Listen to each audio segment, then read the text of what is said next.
नमस्कार दोस्तों, scary story in Hindi में आप सबका स्वागत है। आज की कहानी की तरफ बढ़ने से पहले आप सब चैनल को सब्सक्राइब कर लीजिए और अगर कहानी अच्छी लगे तो प्लीज़ लाइक एंड कमेंट करना मत भूलिएगा। तो आज की कहानी वही है, एक घर जहां भूतों का साया मंडराता रहता है, उसका फाइनल पार्ट है ये। और अगर आप लोगों ने पार्ट 1 नहीं सुना है तो इसमें डिस्क्रिप्शन में उसका लिंक पड़ा हुआ है, तो प्लीज़ आप लोग जा करके पहले वो स्टोरी सुन लीजिए, तभी आपको ये स्टोरी आगे समझ में आएगी। वैसे इन शॉर्ट मैं आपको स्टोरी बता देती हूँ कि पार्ट 1 में 2 लड़कियाँ थीं, बिट्टू और गुड़िया। तो उन्हीं की स्टोरी है। गुड़िया ने ये स्टोरी भेजी थी। उनकी फैमिली में उनके मम्मी पापा, उनके बाबा जी और उनके चाचा चाची और उनके बच्चे सब एक ही घर में रहते थे, जॉइंट फैमिली थी। लेकिन जो बिट्टू थी वो घर की बड़ी लड़की थी, लेकिन बचपन में उसके सर पे चोट लग गई थी, जिस वजह से उसको लोग ये सोचते थे दिमागी रूप से वो थोड़ा कम है, लेकिन ऐसा कुछ नहीं था। वो थोड़ी सी प्रॉब्लम थी, कोई ज़्यादा प्रॉब्लम नहीं थी। डॉक्टर्स ने भी बोला था कोई बड़ी प्रॉब्लम नहीं है, लेकिन इलाज उसका बहुत करवाया गया। लेकिन अभी जब वो 17-18 साल की हुई, अभी ये ज़्यादा पुरानी स्टोरी भी नहीं है, 2 साल पुरानी स्टोरी हुई, तो तब से उसके साथ अजीब अजीब सी एक्टिविटीज़ होने लगी थी। और घर वालों ने उसकी बातों पर इतना ध्यान नहीं दिया क्योंकि वो कुछ क्लियर बता भी नहीं पाती थी और कोई उसके ऊपर इतना ध्यान भी नहीं देता था कि वो कुछ भी कर रही है। अभी उसको सब बच्ची ही समझते थे, उसकी हरकतें ही ऐसी थीं कि उसको लोग बच्ची समझते थे। तो वो कुछ भी कहती थी या जिद करती थी तो उसकी जिद पूरी की जाती थी और उसकी हर एक बात मान ली जाती थी। लेकिन इस तरह की बातें घर में कोई उसकी नहीं मानता था। वो बोलती रहती थी अक्सर, लेकिन कोई नहीं मानता था। तो एक दिन जब उनकी पड़ोसन ने बताया था कि उनके साथ वो किसी से बातें करती है छत में अकेले, और ऐसी ही कुछ एक्टिविटीज़ और हुई उसके साथ, तो एक दिन उनके बाबा जी ने उनके चाचा से बोला बिट्टू के कि किसी पंडित जी को लेकर के आओ जो कि इसको देखे और बताए कि क्या कोई प्रॉब्लम है। तो उनके चाचा जी शहर के एक बहुत सिद्ध पंडित जी थे, उनको लेके आते हैं। और वो जैसे ही घर के अंदर एंट्री करते ही उनको बहुत अजीब सी फीलिंग आती है। उन्हें तुरंत पता चल जाता है कि इस घर में कुछ न कुछ तो गड़बड़ है।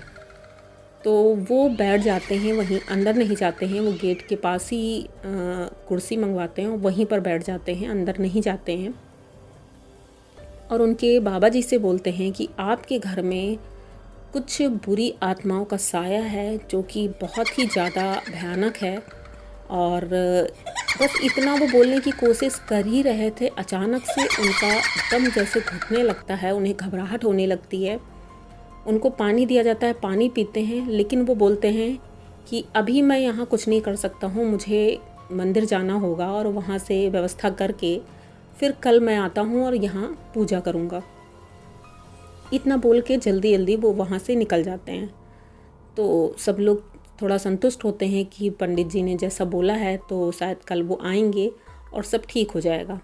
अच्छा, पंडित जी इधर घर अपने जा ही रहे थे, तो बाइक से जा रहे थे और रास्ते में उनका पता नहीं कैसे, जबकि वो कच्चे रास्ते से किनारे किनारे ही जा रहे थे, उनका एक्सीडेंट हो जाता है। अब एक्सीडेंट हो जाता है तो वो हॉस्पिटलाइज हो जाते हैं और कब छुट्टी मिलेगी हॉस्पिटल से ये भी पता नहीं था क्योंकि उनके पैर में चोट थी, हाथों में चोट थी, तो वो वहाँ एडमिट हो जाते हैं। अच्छा, इन लोगों को पता नहीं था कुछ भी और ये लोग तो वेट कर रहे थे कि पंडित जी आएंगे। तो घर का माहौल नॉर्मल ही था और जो बिट्टू थी वो अब उसके साथ एक्टिविटीज़ कुछ ज़्यादा ही होने लगी थी। जैसे एक दिन अपने रूम में वो खाना खा रही थी और तब उस रूम में सिर्फ टीवी चल रहा था और कोई नहीं था, सब लोग बाहर अपने अपने काम में लगे हुए थे। वो अचानक से चिल्लाती है कि छोड़ दो मुझे, छोड़ दो मुझे। और जब ये सब सुनते हैं कि ये किससे बोल रही है कि छोड़ दो मुझे, तो सभी दौड़ के जाते हैं, पूछते हैं क्या हुआ क्या हुआ।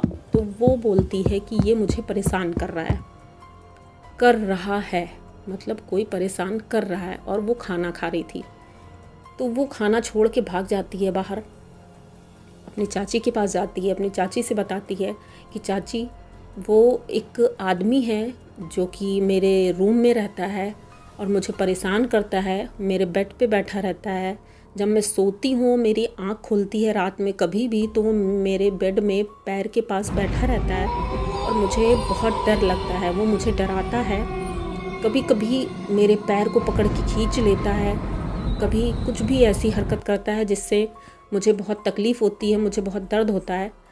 तो वो क्लियर, एक तो उसकी वॉइस भी ऐसी है कि वो उसकी क्लियर वॉइस नहीं आ रही थी, कोई समझ नहीं पा रहा था। वो बता सब कुछ रही थी लेकिन कोई समझ नहीं पा रहा था वो क्या बताना चाह रही है। सबने लेकिन पूछने की कोशिश बहुत की, लेकिन कुछ समझ नहीं पा रहे थे कि आखिर ये क्या बता रही है। एक दिन ये जीने पे चढ़ रही थी और सबने पूछा कि अभी कहाँ जा रही हो, रात हो गई है बहुत ज़्यादा। रात में खाने के बाद वही 10 बजे वो अकेली ही ऊपर चली जाती थी। तो जब वो उस दिन जा रही थी तो सबने देखा कि कोई उसके आगे आगे जा रहा है। अब ये चीज़ उनकी मम्मी और चाची ने खास करके देखा, बाकी तो पीछे थे सब लोग। सबने देखा और दौड़ के उसको हाथ पकड़ के खींचने की कोशिश की कि ऊपर मत जाओ, रात हो गई है। और वो बोलती है नहीं, वो हमसे ज़बरदस्ती बोल रहे हैं कि नहीं ऊपर चलो। अब सब बोलते हैं कि नहीं बेटा तुम नीचे चलो। अब देखा तो सबने था, लेकिन वो ऐसा लगा था जैसे कोई परछाई है, इन लोगों को इतना क्लियर नहीं दिखा था, लेकिन बिट्टू को एकदम क्लियर दिखता था। हर जगह उसको क्लियर दिखता था, जैसे ये वो सोती थी, खाना खाती थी और कुछ भी काम करती थी तो उसको क्लियर दिखता था। वो बात करती थी लेकिन डरती बहुत थी, वो अपने रूम में नहीं जाती थी, ज़्यादातर अपने चाची के रूम में बैठी रहती थी और अकेले तो बिल्कुल नहीं उसको छोड़ा जाता था। लेकिन पता नहीं क्यों उसके साथ ऐसा हो रहा था। और एक लोग नहीं थे, जैसे कि बताया गया कि एक नहीं बहुत लोग थे। तो जब 2-3 दिन हो जाते हैं तो वो लोग पता करते हैं कि भाई पंडित जी कहाँ हैं। तो ये लोग जब उनके घर तक पहुँचते हैं तो वहाँ जाके, तो जब घर जाते हैं तो पता चलता है कि उनका एक्सीडेंट हो गया था।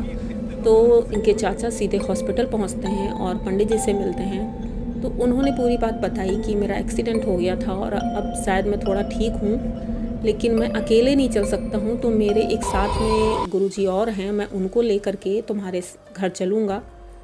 तो एक दिन बाद ही वो आते हैं इनके घर और पूजा रखवाते हैं घर में। जब पूजा रखवाते हैं उसको बुलाया जाता है बिट्टू को वहाँ बैठने के लिए।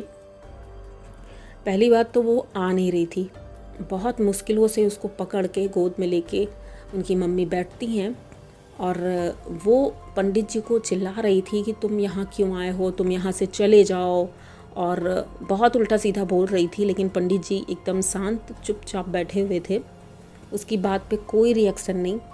काफ़ी देर तक पूजा चलती है, हवन होता है, सब कुछ होता है और उसके बाद अचानक से ये बेहोश हो जाती है। अब ये बेहोश हो गई थी तो फिर पंडित जी ने बोला कि चिंता की बात नहीं है, अब ये ठीक है बिल्कुल, लेकिन हाँ घर में कुछ ना कुछ तुम्हारे है जो कि बहुत ही ज़्यादा खतरनाक है। और 1-2 नहीं है, ये 4-5 लोग हैं जो कि आपकी लड़की को परेशान कर रहे हैं, इसे ले जाना चाहते हैं।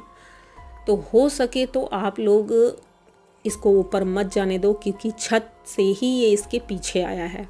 जब ये छत में दोपहर में सोती थी अकेले, तभी उन लोगों ने इसके साथ अपना बात करना शुरू किया और ये सारी चीज़ें धीरे धीरे बढ़ती गईं। और बिट्टू को भी अंदाज़ा नहीं मिला था कि ये लोग कौन हैं, उसे दिखने लगे थे, लेकिन अब वो लोग इनका नुकसान कर रहे हैं। पहले तो कोई नुकसान नहीं किया, लेकिन अब ये नुकसान कर रहे हैं, अब इसको ले जाना चाहते हैं। ये सब सुन कर के तो उनके घर वाले इतना ज़्यादा परेशान हो जाते हैं कि अब हम क्या करें। तो वैसे पंडित जी ने बोला कि एक ताबीज़ देते हैं, माला बनाते हैं और बोलते हैं इसको पहना देना और ये ठीक रहेगी, ये माला मत उतारना। तो इतना बोल करके पंडित जी चले जाते हैं। लेकिन ये जो बिट्टू थी, इसका कुछ हद तक तो दिमागी संतुलन ख़राब था, जिस वजह से ये जो माला पहनाया गया था ये इसने 2 दिन में ही उतार के फेंक दिया, वो उसने पहना ही नहीं। और पूजा पाठ जो पंडित जी ने बोला था कि बिट्टू से बोल देना कि पूजा किया करे, उसने पूजा पाठ भी बंद कर दिया था। और इस वजह से उसके साथ दोबारा फिर से वही एक्टिविटीज़ शुरू हो गई है और वो इतना परेशान है और उसके घर वाले भी इतना परेशान हैं।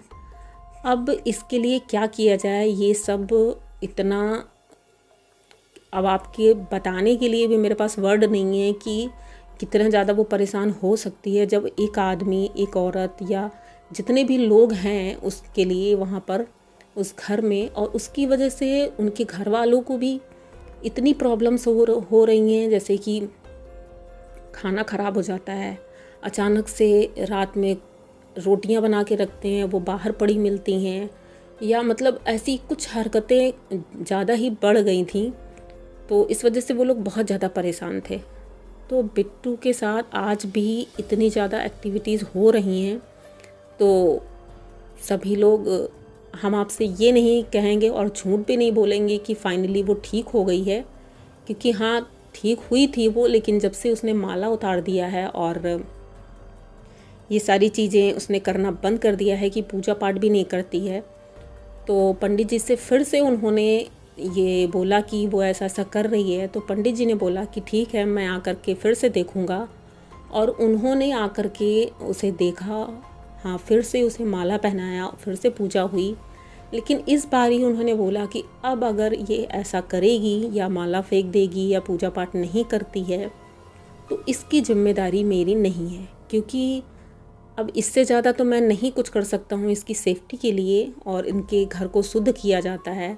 तो फ़िलहाल के लिए तो उन्होंने यही बोला था कि घर में कुछ नहीं है, लेकिन पता नहीं क्यों अभी भी वो कभी कभी अकेले छत में बातें करती है और आप अपने में ही कभी हंसती रहती है, कभी कुछ करती है। तो ये चीज़ें समझ से परे हैं कि उसके साथ ऐसा क्यों हो रहा है, क्योंकि ये 2 साल से उसके साथ हो रहा था, और ये अभी 1 हफ्ते पहले की बात है जब उन्होंने हमसे शेयर किया कि अभी 1 हफ्ते पहले ही उससे वो मिली हैं गुड़िया। तो वो बताती हैं कि अभी वो बाहर पढ़ रही है गुड़िया, तो वो बताती है कि दीदी के साथ अभी भी ऐसा हो रहा है और घर वाले बहुत परेशान हैं।